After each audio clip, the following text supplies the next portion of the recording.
Yo, what's up mga gar? For today's video nga, maglilinis naman tayo ng ating ref tub. Almost 3 months na ata itong hindi natin nalilinisan mga gar.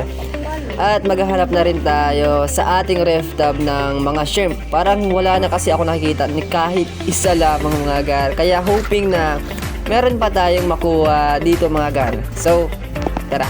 Sa mga naghahanap dyan na floating plants, ito na mga gar, napakarami. Libre lang yan mga gar, sayang naman kasi kung itatapon ko lang. So we're done mga gar, hintayin na lang natin na luminaw ito at natanggal na namin ang sindamakmak ng mga plants mga gar. After 30 minutes, luminaw na nga yung tubig mga gar at meron nga kaming nakitang isang yellow shrimp mga gar. At isa pa nga red shrimp ang sumunod. Nang makalipas ng isang oras nga mga gar, yes, we're finally done. Again mga gar, sa mga naghahanap dyan na aquatic plants, just DM me lang mga gar. Sayang naman kasi kung itatapon ko lang.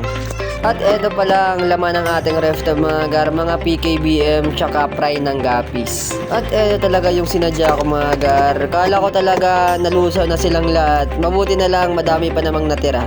At dito ko pala naisipan na ilagay sila mga gar, para kasing hindi dumadami sila sa ref tub. Kaya mas mabuti na tong wala silang kasamang isda.